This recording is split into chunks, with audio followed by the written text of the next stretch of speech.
Non duty పేడ్ liquor అనేది ప్రజల ఆరోగ్యాన్నే కాదు ప్రభుత్వానికి రావాల్సినటువంటి ఆదాయాన్ని కూడా కొల్లగొట్టినటువంటి పరిస్థితి అధ్యక్ష. ఎందుకంటే ట్యాక్సెస్ రూపేణా మన ప్రభుత్వానికి ప్రజలకు అందాల్సినటువంటి డబ్బుల్ని కొంతమంది దళారులు గత ప్రభుత్వ సమయంలో కానీ కొన్ని చోట్ల జరిగినటువంటి సందర్భాలు ఉన్నాయి అధ్యక్ష. ప్రధానంగా వాళ్ళు ఆ రకంగా షిఫ్ట్ కారణం కూడా లాస్ట్ టైం ఒక ప్రశ్న సమాధానం చెప్పడం జరిగింది అధ్యక్ష. ప్రధానంగా ఏంటంటే ఆనాడు ఉన్నటువంటి పాలసీ వల్ల ఆ మద్యం విధానం వల్ల ప్రభుత్వ దుకాణాల్లోనేమో ప్రభుత్వ షాపులు పెట్టారు అధ్యక్ష. ప్రభుత్వ దుకాణాల్లోనేమో ఇటువంటి బ్రాండ్స్ కూడా లేనటువంటి పరిస్థితి. వాళ్ళు సొంత బ్రాండ్స్ ని తయారు చేసుకుని వాటిని అవైలబుల్ చేయటం వల్ల ప్రజలకి ఈ నాన్ డ్యూటీ పెయిడ్ లిక్కర్ తెచ్చుకునే దానికోసం అలాగే ఆనాడు పెంచినటువంటి రేట్లు 150% రేట్లు పెంచేశారు అధ్యక్ష. వాటి వల్ల ప్రజలందరూ కూడా మరి పక్క రాష్ట్రాల నుంచి దాన్ని తెచ్చుకుని తక్కువ రేటుకి తెచ్చుకుని రాష్ట్రానికి రావాల్సిన ఆదాయం పోయింది అధ్యక్ష.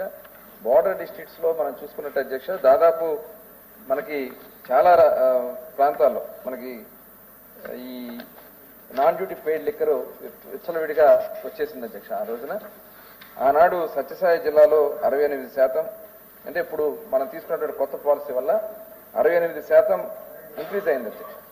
అట్లాగే చిత్తూరు జిల్లాలో 57%, అల్లూరు జిల్లాలో 54%, అనంతపురంలో 58%, శ్రీకాకుళం జిల్లాలో 16% అమ్మకాలు పెరిగినాయి అధ్యక్ష. కేవలం ఆనాడు ఆ ప్రభుత్వం తీసుకున్నటువంటి విధానాల వల్ల వాళ్ళు నష్టపోయారు.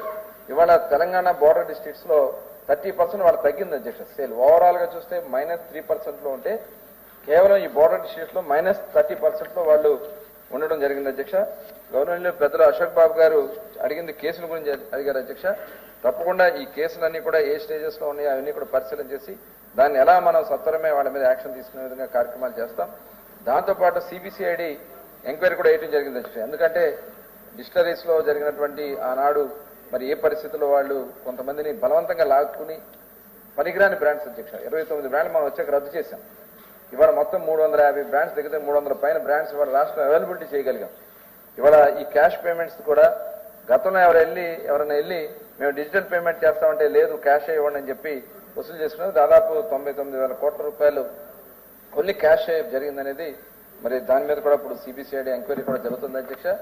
అదే కాకుండా మొన్న ఒక సిట్ కూడా ఏర్పాటు చేయడం జరిగింది అధ్యక్ష. ఈ సిట్ ద్వారా మధ్యలో జరిగినటువంటి ఏదైతే కేసు కింద అని చెప్పి కలెక్ట్ చేశారనేది కొంత ఇన్ఫర్మేషన్ కొంత తెలియటం వల్ల సిట్ వేసిన జరిగింది అధ్యక్ష. సిట్ వేసిన సాయంత్రానికి తాడేపల్లి ప్యాలెస్ లో మొత్తం తగలబెట్టేశారు అధ్యక్ష. ఫైల్స్ అన్ని కూడా తగలబెట్టేశారు అధ్యక్ష. అంటే ఇందులో ఎంతమంది ఇన్వాల్వ్ అయ్యన్నారు, ఎంత పెద్దలు ఇన్వాల్వ్ అయ్యారన్నారు దానికి ఇదే ఒక నిదర్శనం అధ్యక్ష.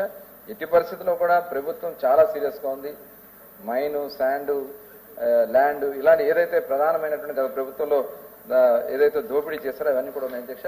ఖచ్చితంగా ఈ ఎన్డీపీఎల్కి సంబంధించి రాష్ట్రం ప్రజలు కూడా నష్టపోయారు, ఆరోగ్యం నష్టపోయారు.